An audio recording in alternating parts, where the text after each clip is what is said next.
Hi, good afternoon. Welcome to Chem 1804. Today's lab is saponification of a fatty acid.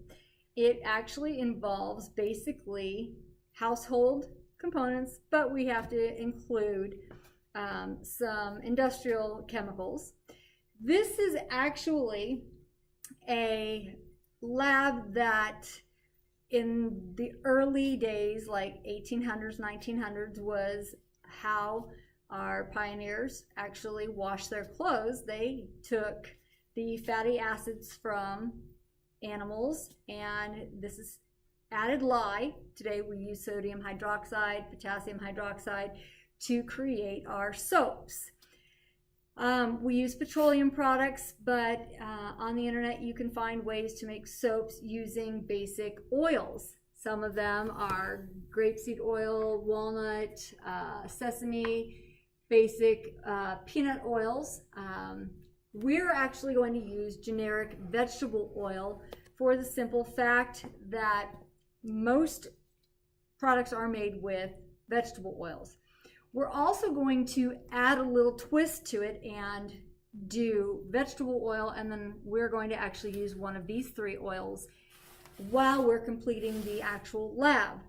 Now, to start off, we want to make sure, that you have all of your items for your methods and procedure. And so we want to go through the materials list. We always have our purified, pause for a second. Go ahead. Go. All right, sorry. So our materials list, you'll need the 50 and the 10 graduated cylinders. You will need your pipettes.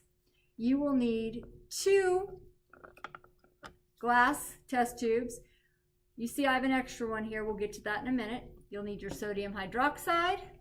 You'll also need your sodium chloride, your vegetable oil, hard water mix, which comes in your container. You'll need your dram, our vial, spoon, scale, funnel, pH paper. I'm not going to take it out because we don't want to contaminate it right now. Your glass stirring rod. You'll also need your filter paper. Always a clean source of water, purified water. You'll need your thermometer. Okay. And then we have added our unknowns. See how they're going to work. You actually have plenty of supplies to repeat the process if you have any problems.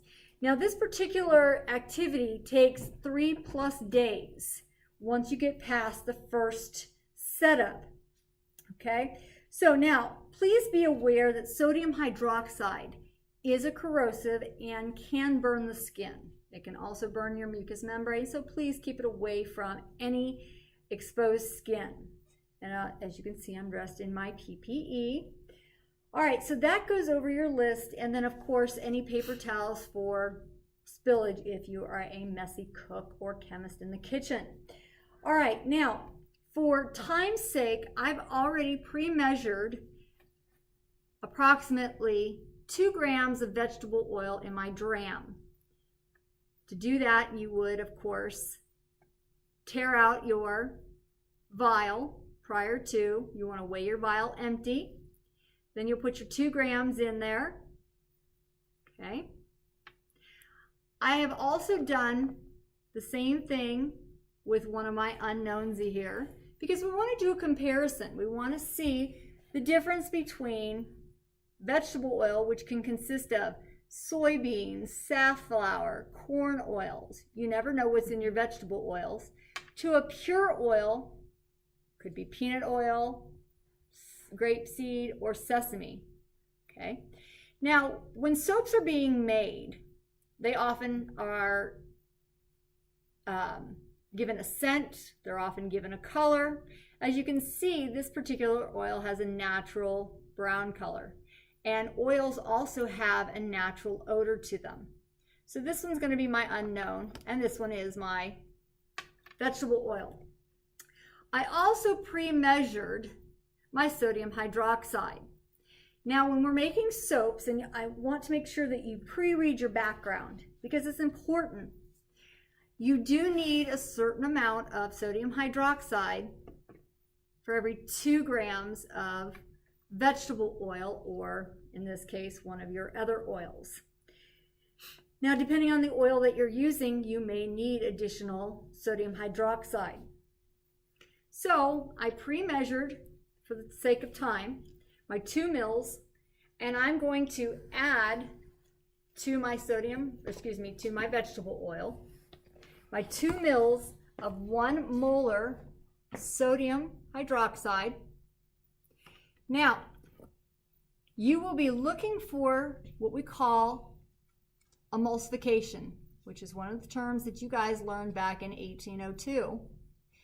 So as you can see, you have 2 distinct layers to start with, and you can tell the difference based on their densities.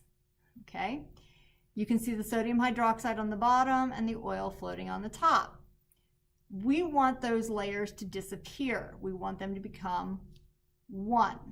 And so that's going to require 5 to 10 minutes of shaking, vigorous shaking, kind of like in a blender. So oil and water don't mix due to their polarity. In this case, neither do sodium hydroxide and your oil. So you're going to be required to make this into a single component here. So we're going to pause and have a time elapse, and we'll come back and show you what they should look like, because notice how even a slight shaking and I'm getting 2 layers again. And the vigorous shaking is going to do what you would normally do when you have heat added to it. We'll be back. Hi, okay, it's been about 10 minutes and we did some vigorous shaking. I'm going to shake this one back up again so you can see what we were talking about. Okay. I took my goggles off. I know, shame on the teacher. All right, so we have an emulsification. It looks like this. As you notice, in steps 6 and 7, 5 and 6, it says to have an emulsification, and then you're going to have 2 separate layers coming out. So I have 2 examples, one with the vegetable oil, one with the unknown oil.